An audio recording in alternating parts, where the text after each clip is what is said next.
Hey creative friends, welcome to my channel, and in this video we're going to be canning pork chipotle chili. That sounds so good. The original recipe calls for beef, but I have the pork and beef can up the same, so I'm just going to use pork instead of beef. That's fine. The other thing that you need, so I've got basically it's 4 pounds of either the beef or pork, and they're cut into 1/2-inch cubes. That's already done. I've got that sitting over here. The other thing that's pretty important is your beans. So you're going to need 3 cups of either black or pinto beans. I'm using pinto beans because that's what I have in my pantry. Now you have to pre-soak your beans. I know that there's videos out there and information on the internet that says, oh, you don't need to. Just put the dry beans in your jar, fill it up with water, and pressure can it, and it's all perfect. Actually, they come out seeming perfect, but the problem is when you don't pre-soak the beans, you don't prepare them for the liquid. They're not soft enough for the liquid to go through as quickly as it needs to for them to be fully processed in the time that the recipe takes. So please follow the instructions for pre-soaking beans. I'm going to put a link in the description to a video I did that's actually a visual of why you need to pre-soak your beans. But for this, I put the beans in a pot so that they're covered by at least 2 inches above the beans. Let them soak for 12 hours. That's super simple. Just put them in there, let them soak overnight. Then in order to prepare for the recipe, you drain them, put them in fresh water, and bring it to a boil, then lower the heat and let them simmer 40 minutes, and then drain them. I also give them a quick rinse. So there you go. There's your beans, pre-soaked beans. The other thing that you need is 1/4 cup of olive oil, and that's going to be used first because it's going to be used with the meat. Also, a tablespoon of salt and 2 teaspoons of ground pepper. Those 3 things are going to be the first thing. These salt and pepper are going to be mixed in the meat. It's going to be mixed in, sprinkled in there and mixed around. And then the oil goes in the pan, and in batches we need to brown the meat first. So that's the first thing that's going to happen. But then the other things you need is 2 cups of chopped onions, 1 cup of chopped green or red bell pepper, 6 cups of canned diced tomatoes. So I've got the canned tomatoes here, and actually that took about 4 cans. 4 of these cans makes your 6 cups of diced tomatoes. So got that.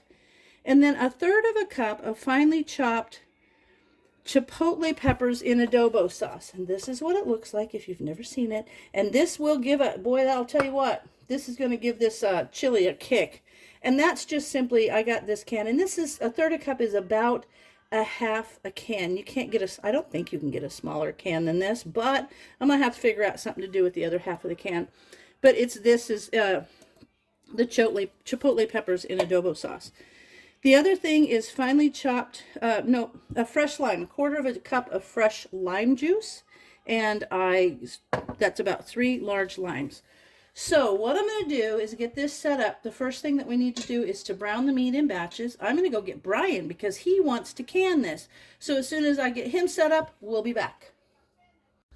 I've got Brian here now, and he's going to sprinkle the salt and pepper over the meat and then kind of mix it around so that it's all mixed in well.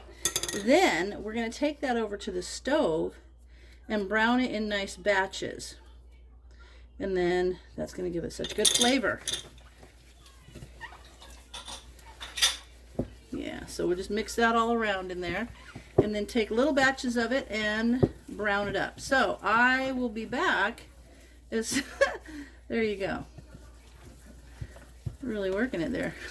Well, it's got to get mixed up. Yeah, it does. See, I had the easy part. I don't do anything. She does all the prep work and everything. It takes a long time. It does sometimes. On recipes like this it does, because there's a lot of, I don't know, cutting and chopping. All right, perfect. Now we're going to head over to the stove and we're going to brown this up. All right, Brian is browning the meat. You might turn the heat down a little bit. Yeah, those are super boil burners so they get hotter than the regular burner. Woo, yeah, turn that down. Okay, so he's going to brown these up in batches, and then as soon as that whole bunch of meat is done, we'll come back to you because we're going to put the rest of the things in there. The meat has finished browning, and now just turn this on like number 3 or 4. And now what we do is going to add the onion and bell pepper to the Dutch oven and stir often, like every Just stir it. So you're gonna, about 5 minutes you're gonna cook this. It says stir often, and do that for 5 minutes. Then, when this is done, we're gonna add the meat and the beans back in there with the tomatoes. Mix that all around, and then the final ingredients, and then you just let it simmer for about 10 minutes. So while he's stirring this down, we will come back to you in about 5. The vegetables are looking great, and now you got to put the beef, because it's been 5 minutes. Look at you learn. And we were just talking about, this says it's supposed to make 9 pints, so Brian says that will make it either, what, 8 or 10, because it either makes 1 less or 1 more. All right, there's that. And then the beans. And then what we're going to do when we add everything in here and it has to simmer, we're going to move this to a back burner so that I can put the pressure canner on here and heat up the jars, because this is a hot pack. So you want your jars hot, because if you put a cold product or a hot product in a cold jar, you risk cracking your jar. Did you know? Now you do. And now, tomatoes. I feel like this is already going to be a good chili just if you wanted to eat it this way.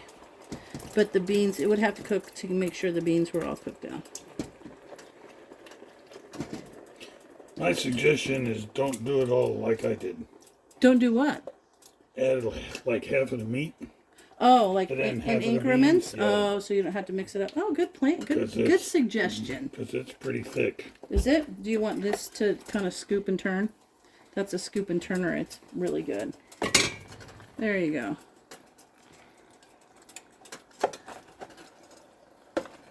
There you go. Oh, that's good.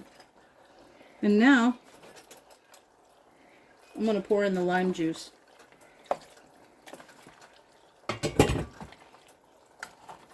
At the very end, we'll put this chipotle juice in there because it's thicker. Okay. All right, so we'll get that worked up. And then it will actually thin down as you cook it too. It'll get looser, but then it'll thicken up like a chili. There's a bean. Let me get it, because Snickers shouldn't eat that bean. It's probably too hot for him now. He's outside. Oh, he is? Okay. Yep. Got that Chipotle stuff in there. All right, there you go. So just gonna... Never a dull moment with a bean. We're just gonna mix this up, and then we're gonna. You're showing us the real world. Yep. All right, so it says add remaining ingredients. We did. Bring it to a boil, reduce the heat, and simmer uncovered for 10 minutes until it thickens up like chili. Okay. So as soon as that 10 minutes is done, we'll come back to you and show you the product, because I'm going to move this to a different burner to simmer so I can put the pressure canner on and heat my jars, and then I'll get everything set up to jar it up. There, I just wanted to show you guys. This all mixed up fine. Just kind of go into the bottom, scoop it up from the bottom, and it's fine. I could have used a bigger pot, but I don't have a bigger pot that isn't like a huge pot, and this would only been about that deep on the bottom. So I thought, well, this will be enough. And it is. I just got to mix it around. But this actually smells really, really good. And I think it's going to be an awesome thing to have canned on our shelf. So let me keep mixing this up, and then we're going to let it simmer for, once it gets to a boil, we'll let it go for 10 minutes. And then we'll be back, and we'll be ready to can it all up. The chili is done. It smells really good, huh? Mm-hmm. And see, it cooked down, so it's a nice, there's a nice liquid there. So now Brian is going to load a jar with that. So what you need to do is make sure that you scoop enough to where there's going to be liquid. It goes to an inch from, head space is an inch. So you don't want to just do pieces. You want to make sure you get enough liquid to fill it up to, so you can get more pieces in there. You know what I'm saying? Mm-hmm. You'll have plenty, but you want to make sure you got a nice meaty and. All right. Too much? Might be. Let me get you a spoon and we'll get some of that out of there.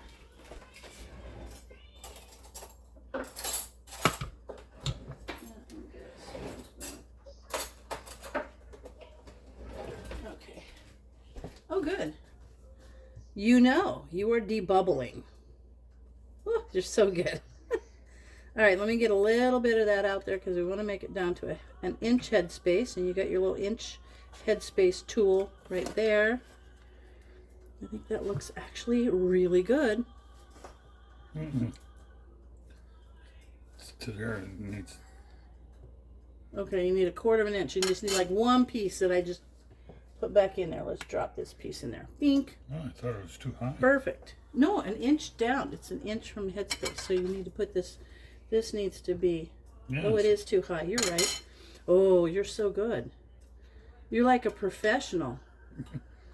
Only taught by the best. That's right. There you go. Well, a little bit more. A little more. That looks good. Yep, Okay. too much. You think? Just right.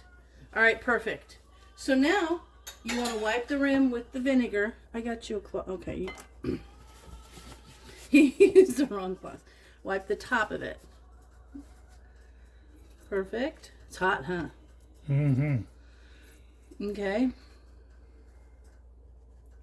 Now you put that Forjars lid on there. Excuse me. You know, there's Forjars lids on every one of the things that you've pressure canned sealed.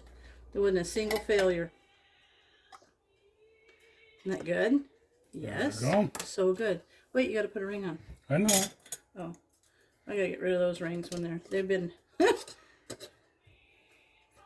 All right, now hold it up close so we can see right at this end of the camera. Ooh, that looks so good. All right, we're going to put these in the canner. We'll get the rest of them filled, and I'll show you what they look like when they're all filled in the canner. I think our prediction was wrong. There was actually a whole lot of pieces in there, and sometimes that works out. Maybe I just cut them a little bit bigger or whatever. Anyway, so we ended up with, let me see, 5, 10, 11. So there's 7, 8, 9, 10, 11, 12 jars. We got 12 jars. But I did want to take an opportunity to show you two things. Number one, here's the jars that Brian did. They look beautiful. And secondly, there was about 3 jars worth of pieces with no broth. So I thought, well, I'll just use those and make them for dinner. But then I thought, you know what? I'm just going to add some broth. So I made up some beef broth. And I'm putting it in there. And I think that those would actually make a really great soup base, like a taco soup. So I'm going to set these on this side, and I'm going to get a Sharpie and just make a check on the top of those so that I know that that's what these are. I'm just going to put like a little X over in the corner, and that'll be fine. I know that those are the ones that have broth. But I also wanted to show you how you can stack in your canner. So if you've got more than will fit on one layer, this is a large, one of the large canners, you can see how all I've done was put another one of the little, the racks between the jars that are down on the bottom and these jars, and the lid will go on just fine, and you can actually process double layer in your canner with no problem. So now what I'm going to do is I'm going to go ahead and turn this on. I'm going to get it up to pressure, let it vent for 10 minutes, put the weight on, let it come to pressure, and then this will take 1 hour and 15 minutes. And during that, I'm going to clean up my kitchen and make some lunch. Well, the pork chipotle chili is done, and you can see it's still bubbling. Ooh, that was really bubbling back there. Let me see. Let me show you this one. Look at that one really going. Anyway, I did not put vinegar in this water, and you can see how, you can see on the sides of the jar, I don't get this when I put vinegar in the water. And I just forgot this time. But anyway, I just want to show you the recipes that Brian did. All of the pork chipotle chili here. There's the 3 jars that I just put broth in. And I think that looks like it's going to be great. And then the barbecue pulled pork and the pork in spicy broth. Now there are, what did I say? 4, 20, 21, 22, 23, 24, 25 jars here. And the pork cost $28. So for the pork for all this was $28. And I would say most of the other ingredients I had in my pantry at the max. I mean, even if I was pushing it and bought everything that I didn't have already, I think it would be maybe $10. So for like $38, I've got enough meals of, what did I just say, 26, 12, 13, 14, 15, 25 meals for less than 38 bucks. So of course, you know, you'd put noodles with it. You'd put like with the chili, you could put that in a bowl, put chips with it, stuff like that. But really, that's actually really cost effective when you can buy meat like in bulk and then can it up in these different recipes. So anyway, there you have it. Another great way to have a meal on your pantry shelf with the pork chipotle chicken or chipotle chili that Brian made. So as always, thanks for watching, and I'll see you in my next video.